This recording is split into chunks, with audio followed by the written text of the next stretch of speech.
Hi, I'm Alex Elle, and I write books for a living. The Hey Girl podcast was created with sisterhood and storytelling in mind. Hey girl. Hey girl. Hey girl. Hey girl. I'll be sitting down with some phenomenal women to discuss love. I believe we grew distant out of love of some type, I don't want to hurt you. Loss. Really don't know what's going to trigger that feeling of grief in any moment. And a topic very important to my work, self-care. Freedom is self-care. It's not about pedicures. It's not about clothing. It's not about trips. Join us as we journey through sharing together. Today on the show, I'm speaking with a friend of mine. Her name is Sophia Rowe. She is a light in this world, and I absolutely love her. We always have the best conversations. So I figured it was only right to have her on the very last episode of 2018. This is Sophia's story.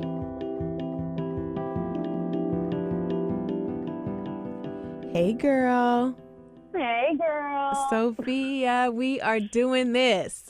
I know. I'm so excited. I would love for you to give the Hey Girl listeners a little bit of info about who you are and what you do. Awesome. So I am a chef by trade, first and foremost, but I'm also, I feel like I'm a resource for people, whether it be trauma related, whether it be health stuff, whether it be sustainability, it's kind of my job to keep learning. Mm-hmm. So I really call myself a chef and a resource to people. I love that. So I want to just chat with you today about a little bit of everything, your passion for food, your upbringing, and how you've grown from the trauma and your experience, and what all of that has taught you about community and sharing yourself and your story and not living in silence. So let's start from your love of food. When did you decide that food was where you wanted to build your career? Well, food for me started super young.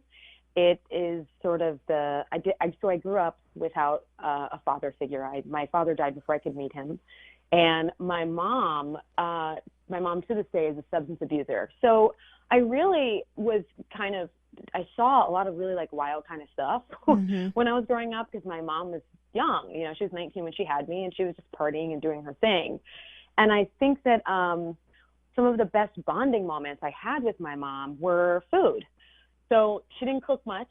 She didn't cook often. And when she did, it was like a grilled cheese and some pasta, right? It's real basic. But I watched her really intently. And it was sort of like the one time I saw her doing something that felt to me like mothering. She never really put me to bed. Sometimes I really have very vague memories of even showering. I remember kind of bathing myself and putting myself to bed whenever I got tired. But I do remember the feeling, how good it felt for my mom to put food in a bowl for me and give it to me with a fork. That was real solid, and when my mom even, to relate it into sort of story terms, she would come home and she'd be hungover or she wouldn't feel well. And I would make my mom some toast or some tea, and the look on her face, oh, thank you so much.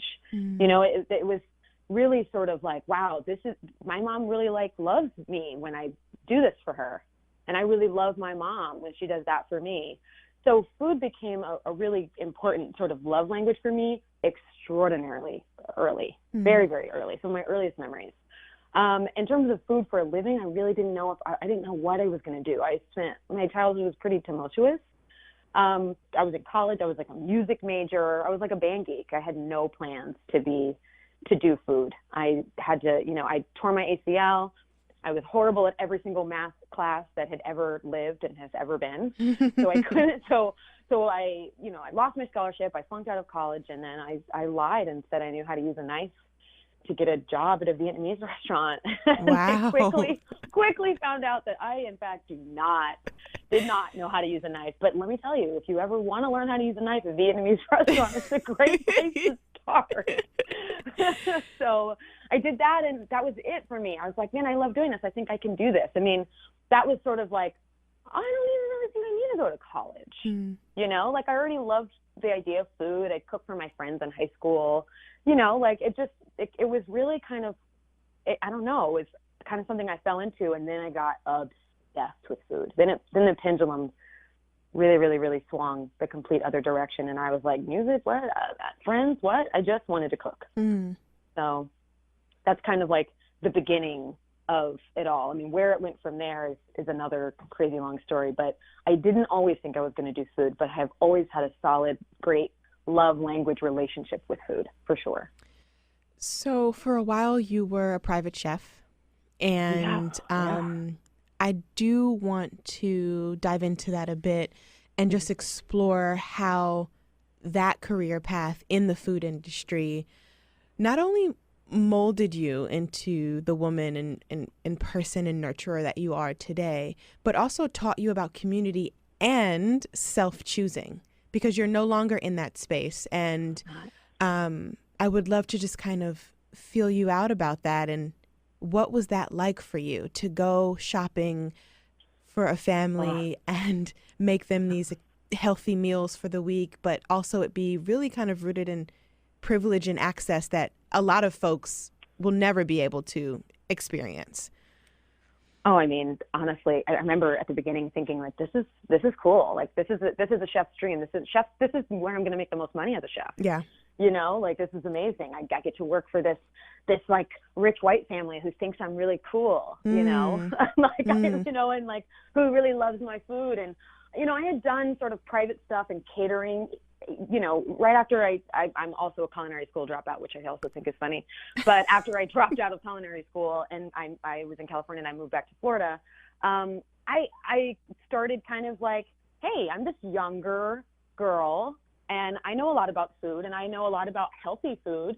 So I sort of became kind of known for that girl that like is going to ride around on her bicycle and like, you know, deliver really healthy, cool meals to the people that can afford them. And the only people that can afford me at the time for like the actual service that I was doing were typically white people or you know, that was just the space. Yeah. And I never felt comfortable, but I needed the money. Like it was just this thing. Like I worked in the service industry, right? You know, I met every nanny was black or brown. Every butler's black or brown, every valet is black or brown. So in that way, it was just like modern day slavery. There's chains, you just can't see them. You know, like we need the money. You know, like you see like nannies taking care of these children, and it's like these nannies also have their own children. You know, and they're at home, and I think that always kind of rubbed me the wrong way. But I just was young and I needed the money. Once I got to New York, and I decided I don't want to do restaurant chefing anymore at all, and I wanted to stick with one family. It wasn't soon after, maybe a year, where I was like, this is not the business this is crazy. Like these are like my owners. People own me. I mean, Monday through Friday I'm getting text messages at 5:30 because I forgot to make cupcakes for one of the kids' birthdays. You know, like, I mean, I was doing things that felt to me like, this is kind of like a mom's job. Like, why am I delivering cupcakes to the gluten-free vegan cupcakes to the elementary school, to the private school in the Upper West Side? You know, and I kept doing it. I kept doing it because I was making great money. And you know, after a few years, you start to realize like, man, money doesn't mean anything if you don't even have time to spend it. Right. If you don't even have, right. Or if you don't even have, you know, you don't even have time off. I mean, Christmases, Thanksgivings, we were in Montana. We would go, people think that sounds very glamorous, but there's nothing glamorous about making food for 12 people that aren't your family in Montana when it's -10 outside. And, you know, and none of the food is your food. It's their food. You're making food. You're making what they want. None of it was my food, you know, like, please. It was kind of like everything creative about the whole idea of me being creative was really kind of out the window because I wasn't even making what I wanted to make. I was making what I was made to make, forced to make, you know, which is like, I mean, what's the point of that? I may as well work in a restaurant. At least I have days off. You know? Yeah. So when was enough of that? Because you completely shifted. I remember our side conversations and you were like, I'm ready, or I'm getting ready, you know? So when was that shift for you? Like, okay, I have to choose myself, and I have to nurture and mother myself the way that I have been doing for others for so long. I want to know what that shift looked like for you. It was ugly. It was really ugly. It was, I mean, as you know, even in our private conversations, it was a lot of crying. A lot of like, this is all I know how to do. I don't know how to do anything else. I only really know how to take care of people, you know? And I think that I sort of lost myself. I wasn't even taking care of myself, like self. What's that for? You know, like I was completely lost. My entire identity was this family, was the stress of like making sure they had what they needed and staying late to make sure that this was right. And you know, and I just thought, I've been doing this for so long. I can't do anything else, but I have to try because I'm actually going to go crazy. It was like a breaking point, probably one of my uglier ones as an adult, just because I was so scared. I knew that I had been toying with the idea of going into clean beauty because for me, every single person in the world was talking about eating for beauty. That was the whole thing. That was like, oh, I want to eat to feel good, but I want to eat to look good. And so for me, I was like, well, there's something about this clean beauty thing and being conscious about what's in the products that you're using that sounded really sexy to me. But anytime I talk to anybody about it, oh, Sophia, you're a chef. Like, that's what you do. And I was like, oh, right. You're right. Like putting you back in that box. Yeah. Like, this is where you belong. This is what you're good at. And I thought to myself, here's what's crazy. I am good at it. It's the one thing I'm so confident about. I never stress about making a meal for somebody. It's going to be good. It's like someone who's been playing the piano for 30 years. They don't ever worry that they're going to mess up. It's just like a machine. You just got it. Right. But it's scary when you feel like you've got other things that that you're being called to do. Or that you want to do and you want to play with and explore. Yeah. Right. Exactly. And I'm already smart, you know, and I know what it's like to have to fail. Yeah. You know, I think that what ended up happening was I was so scared to lose something that felt regular. I was loving monotony, you know, because I grew up in so much trauma and so much strife. And one minute we'd move different apartments. My mom would be with a different guy. I would be in foster care. Then I'd be back with my mom, and my mom would be in jail. And I'd be living with my aunt in London. And then I'd be back. Like, it was just so much that it almost felt like I need to be grateful for this. So just be grateful.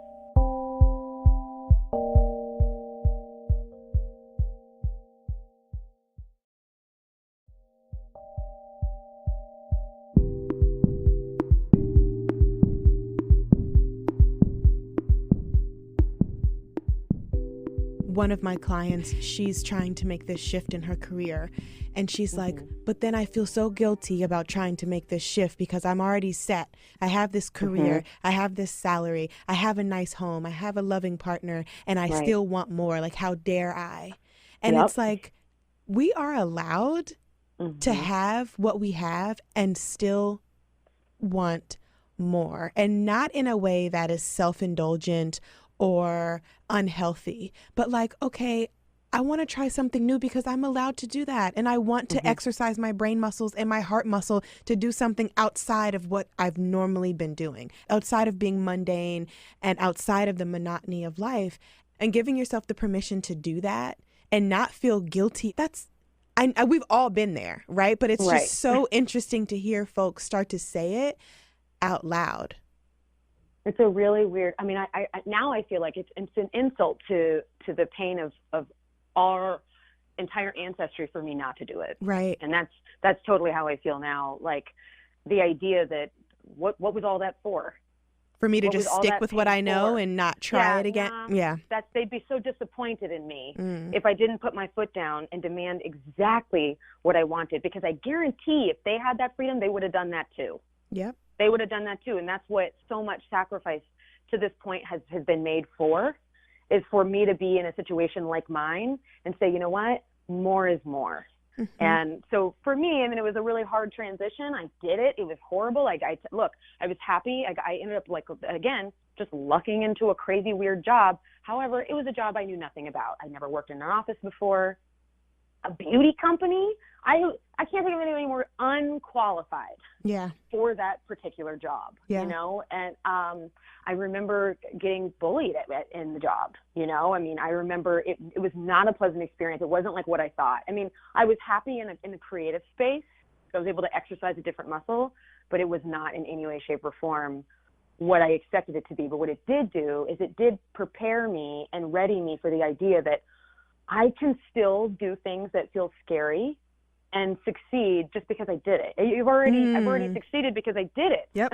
Whether it was like, you know, a good day or a bad day, I'm here doing it. Like that for me was a really special thing. I mean, I had major imposter syndrome, heavy, the worst than I've ever had at that time period, just because I thought, like, I don't deserve this. I don't deserve to look good at work. I'm a chef. I'm supposed to look shitty all the time. I'm supposed to be sweaty all the time.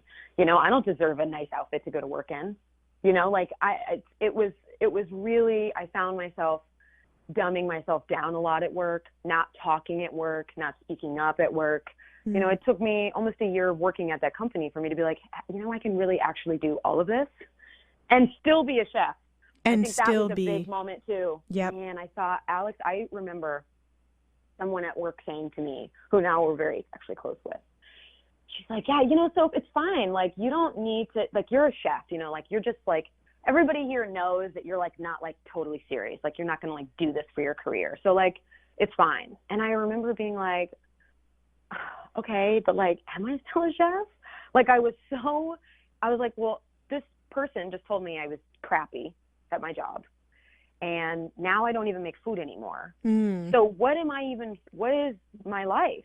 Like, what did I do? I made the biggest mistake. I remember walking out and walking all the way from the west side of New York City to Bowery, to the Lower East Side Whole Foods, buying the most expensive piece of fish, the most expensive bottle of wine that I could afford. And I couldn't really afford much then because I, you know, taking so much less money, starting over basically at like 28 years old. And I went home and I made myself the sexiest, most amazing meal for one, to remind myself that I do know, in fact, what I'm doing. And I do know how to feed myself. And food is not just what you eat, you know? So I just had to sort of I just needed to press the restart button on my confidence, you know? So I love that. I remember you telling me that story, and it just reminded me of how kick-ass you are. And like, okay, yeah, I feel like this, but I'm going to just remind myself who's the boss, right? Yeah. And also it gives us this sense, like if we're able to soothe ourselves in that manner, that is where we learn what self-love is.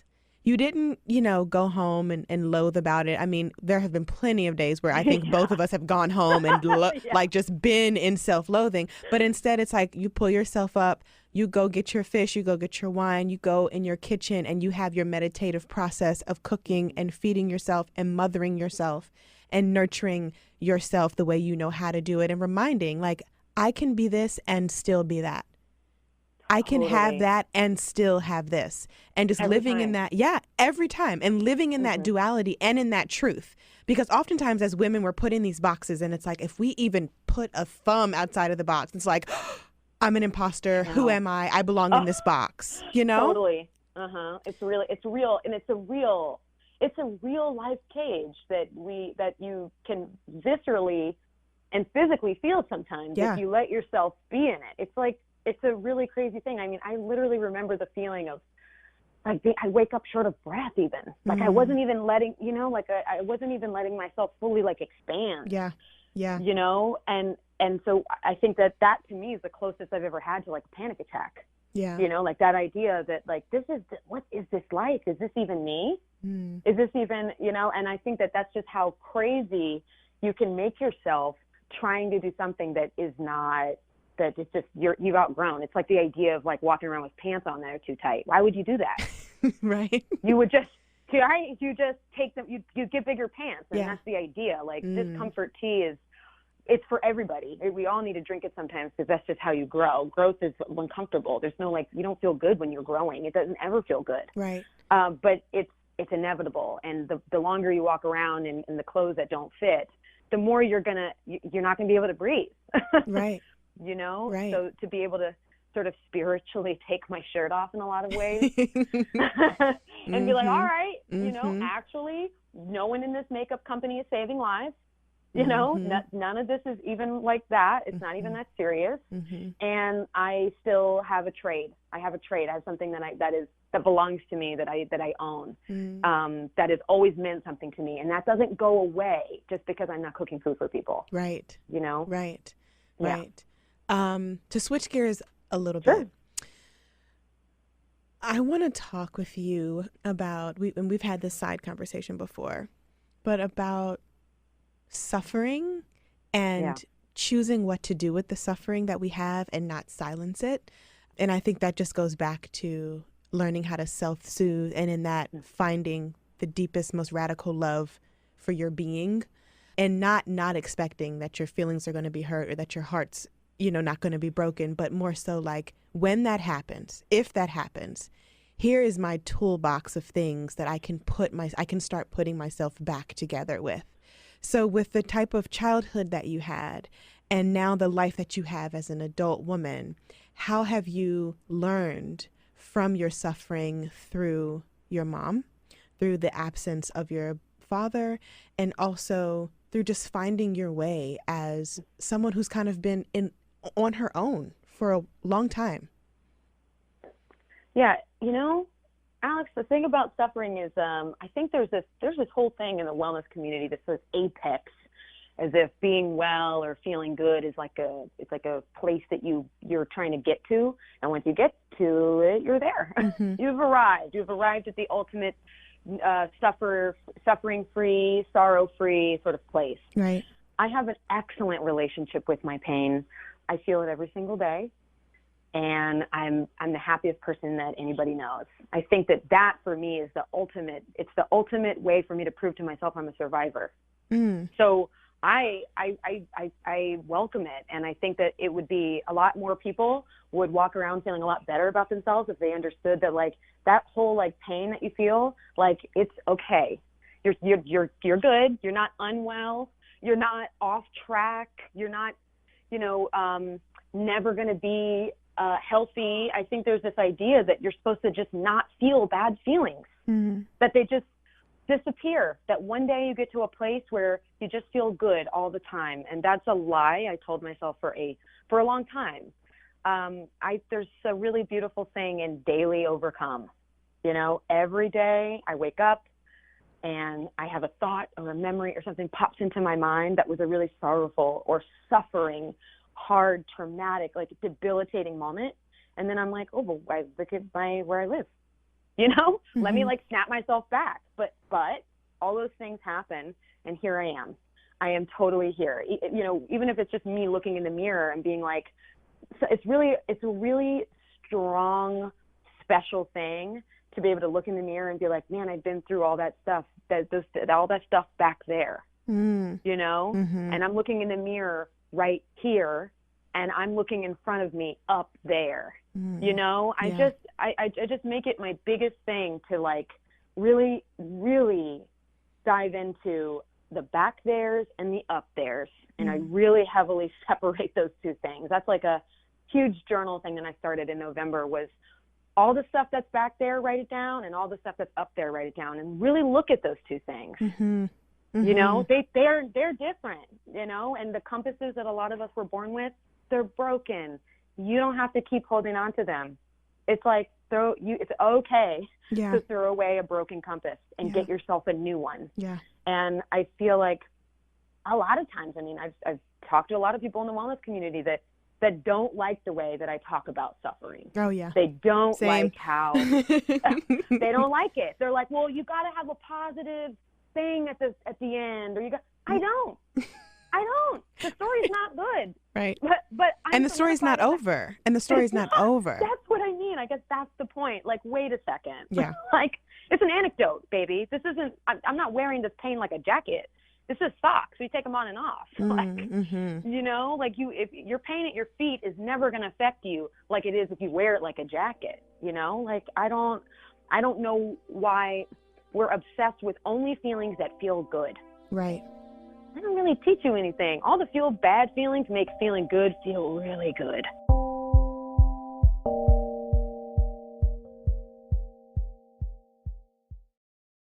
Shine is a free self-care app that will help you say, I got this, every morning. Each day, you get motivational texts and audio clips tailored toward your personal goals. Shine will help you grow and be kind to yourself along the way. Think of it like a personalized pep talk, but in your pocket. I love waking up to Shine's texts in the mornings.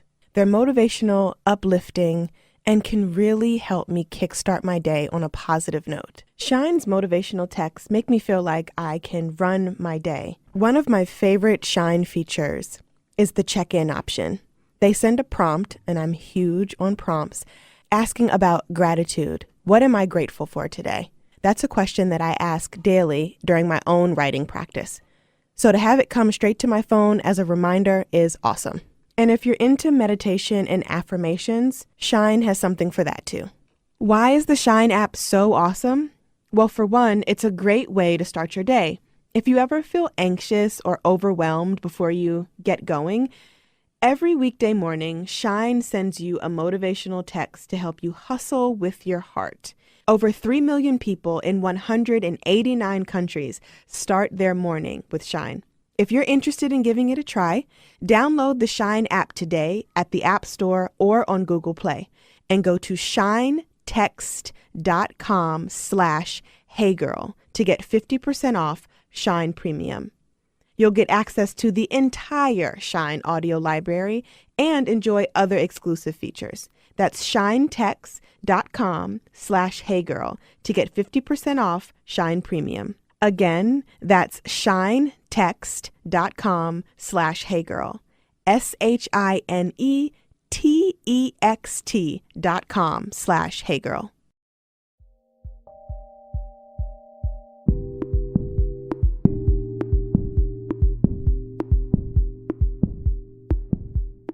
There is light after all the darkness. And that's something I've been talking with my clients about recently is, yes, address your fears, but also, yes, address the possibilities. So we'll do a T-chart where there's fear on the left and possibility on the right. And we look at everything in the face for face value, right? It's like, okay, yeah, I'm scared to death of this.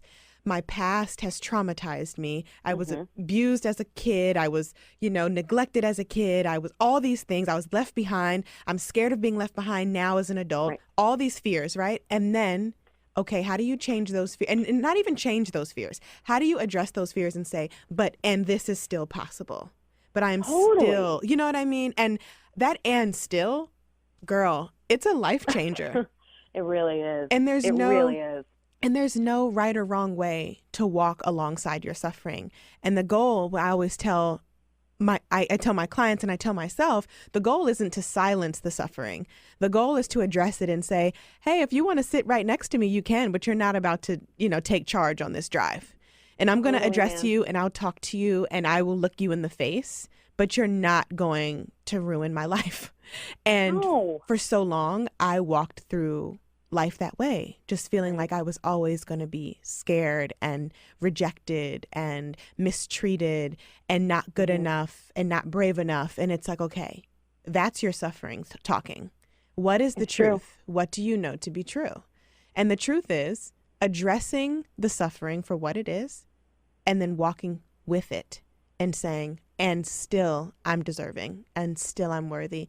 And I might be scared, but I'm also still resilient. Still. I love that word still. I mean, look, we're all a book, right? And the crazy thing about it is the book has got so many empty pages because we're still living. Right. For some reason, we love to just bookmark those really yucky pages. Right. And we keep it in, like watermarks, and we've got bent edges, and we just, it's like we eat over those nasty areas of the book. Every night, every day, we just wake up and go to that same few pages that just doesn't feel good. Yeah. It's like, I feel like it's 2018, 2019. This book is not done. Mm-hmm. This book is not done. And I just feel like it's great. I really love living right next to the page that's not written yet, and I love going back and flipping through some of the things that I've been through that solidify me as a survivor. but now I'm thriving, right? Yep. Because I don't even know what tomorrow is. Right. So I think that it's okay to not try to block all that stuff. I think that that's the suppression. That's the dangerous game to play that I feel like a lot of people are doing. They're trying, I'm fine. I mean, I'm like, yeah, you're not. Yeah. Yeah. So it's a way easier game to sort of open up and say, like you said, these are my fears. I love that place because the whole idea of pretending like it didn't happen and pretending like you're fine, that is a slippery slope. Yeah. And it's dangerous. And it's dangerous. And it's dangerous. It's emotionally dangerous for our well-being and our self-care. It just is. And totally. In the work that I do and in the work that we do, I think it's super important that we're not only sharing the glory, but we're also sharing the stuff that knocked us to the ground and how we're getting through it and how we're getting up again. Because there are moments when, we'll have a great stretch of weeks and then something will come and punch us in the stomach. And then we have to learn how to lean into picking ourselves back up again so we can feel what that long stretch of happiness was like again. Because we can't do that on the ground. We just can't. No, you really can't. So with all of that said, what are you learning about your self-care practice that you need when it comes to standing in your strength, being a survivor, and still understanding that the story isn't over and that you're a work in progress? I need solitude. Big difference between solitude and lonely. I really need it. And I've honored it more at my age now than I ever have before. It's very important for me to give myself space. And I don't mean like people say, you don't go out with your friends one night or you don't call people. Like, I mean, like, you put the phone away for days even, and I just do exactly what I'm being called to do. If that means I'm just buying myself plants and repotting all my plants and redecorating my house, and that's what I do. Like, I do whatever feels like nurture to me, and for me that usually means things I do for other people. So I'll take 3 days out of a month and do everything that I do for everybody else for me, and literally not for anybody else, like for me. And I think that a lot of people, I get that they don't have the luxury of being able to do that. But when I say that to people, like, what do you do for your kids? What do you do for people? Like, do you do that for yourself? I was talking to my mom friend, and she folds her daughter's clothes just right, but she just throws hers in her room. I'm like, well, maybe you just, it's okay to like really, you use all this special stuff and you rub your daughter down with this special lotion and this special oil and do her hair all nice and cute, but like, do you do that for you? I just feel like for me, the biggest thing I try to tell myself, like try to teach myself and make myself honor self-care wise, is making sure that whatever I do for someone else, that I do for myself as well. Because I lose myself real easy. I have a servant's heart, right? The one thing I know what to do is take care of people. I know I can do that. I spent my whole life doing it. So I think that I need to make sure that I practice that. And a lot of people say that's a bubble bath or a face mask. I'm talking basics. Yeah, same. Basic level stuff. Like, why do I always fold my partner's laundry and not my laundry? Like those simple things. Why do I always make sure that my partner eats first? Why is it so bombastic for me to sit down and eat? Hey, kids, everybody, do your own thing for an hour. Mommy's going to sit here and eat and do her thing. You told me a story about a client saying that to you. Can you share that? Yeah. I mean, I think that it wasn't even my idea. This is like 100% her kind of situation. But, she's a mom. She's got kids running around. Everybody wants what they want. I want this for dinner. I want that for dinner. And I mean, I know that you know this story, Alex. I do. And what you get is what you get. What you get is what mama cooks. Okay. Right. Exactly. But she was just accommodating. And then, husband's like, well, I was hoping I thought we were going to go out to eat, and thought, she's like, I'm not doing that anymore. Mm. And I mean, this isn't like a day thing. She puts the foot down and says, look, mommy is eating alone. I don't care what y'all do. I eat alone every day. Mm-hmm. And that is so bombastic for people. Well, it's a family. You need to be there. Look, in order for me to be a good mom, I've got to be good. I got to be good to myself. Mm. And I mean, for me, I'm not a mother. So deeply that I crave to be and will be one day. But that meant so much to me because, man, I can't think of anything more selfless and more important than being a mom. Mm-hmm. And even for me, I was like, whoa, that's radical when she said that. But I'm like, wait a minute, what's the difference between, for me, like, what's the difference even if you don't have kids and you're just with a partner? Mm. So many women are sort of, it's inbred in us to just do for people, do for others. And I'm not saying we all need to walk around being selfish jerks, but I am saying that it is so simple, those tiny little things that you do for people. It's so simple to also do that for yourself. You pick up your boyfriend's dry cleaning, you know what I mean? Yeah. He can get his dry cleaning. Yeah. You don't need to do that for him all the time, like pick up your own dry cleaning, do your own stuff. And I think that for me is my biggest self-care situation, because that sliding slope for me, man, I will fall into only taking care of other people quick, because it's just what I know. I just know how to take care of people. So I tell people all the time, don't be ashamed if self-care is a struggle for you. Right. If you struggle with that, that's okay. That just means you care. That just means you care about people. And I feel like when you lead with humans, that's never bad. Like, leading with humans first is great, but you're also a human. Right. So, you have to honor yourself as a human as well. Mm. That's big. So that's my self-care. Yeah. Before we wrap up, you mentioned that you so desperately and just want to be a mama yourself. Yeah, I do. What has your childhood and your mothering others taught you about the type of mother that you're going to be one day? My mom, she taught me exactly what not to do. Mm-hmm. So feel pretty armed in that space and in that regard. I want to make it really clear. I had a horrible mom. She's still, my mom is an addict. She's sick, but my mom is my greatest inspiration, and I wouldn't be who I am today if it wasn't for her. Right.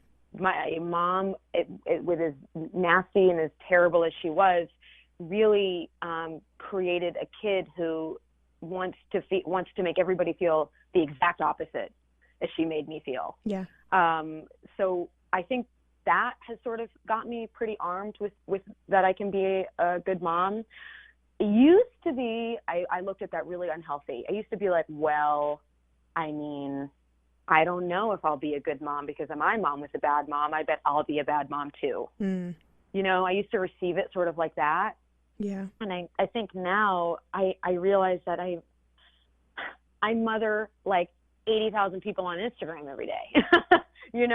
I think that the idea of me like mothering is, I was looking at it wrong, and I think the idea of mothering is being perfect and knowing all the answers. And I don't really think about it like that anymore. It's just a journey. It's just another one. I've taken myself down 1,000,000. I'll continue to take myself down 1,000,000.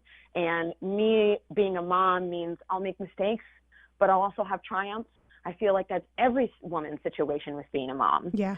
But I think I also just sort of relish in the idea of creating a space for a person that feels really free. I never felt free as a kid. I was the most anxious, nervous, scared kid. Mm-hmm. And the most exciting thing in the world for me is to be able to have a space for a kid that they are just allowed to. They don't have to be nervous. They don't have to walk around scared. Yeah. They don't have to do those things. I really am super, super excited to be able to do that. It doesn't have to be my own child from my own belly. It can be an adopted situation. I'm like one of those people who would adopt a 10-year-old, like for me, it's really just about being able to take that sort of already servant's heart that I have and just expand on it in my own home, You're so amazing. You are. I mean, look, not everybody, look, there's a lot of power in making a claim and saying, I don't want to be a mom, or I do want to be a mom. And, Yeah. you know, I definitely do. And it's, kind of sooner rather than later, but whatever, we'll take it when we get it. Yeah. But, Yeah. you know, like that's just my story, my narrative when it comes to that. Yeah. That's probably the only thing I think of that I don't openly share. Everything else I'm really, really, really open about. But it's even for me who keeps myself open book and talks about some of the hardest things I've ever experienced, the hardest tragedies I've ever experienced. I'm still blossoming. I'm still getting to where I'm open about talking about my trials and tribulations when it comes to wanting to have a baby or trying to have a baby. Yeah. You know, and I think that that's part of it too. When you think about self-care, it's all about when you're ready. When you're ready. Telling your story, there's no, it's not a race. Yep. You know, so my story writes itself in the proper time. And look, time's only real when you're baking a cake anyway. So, you know. So that's that.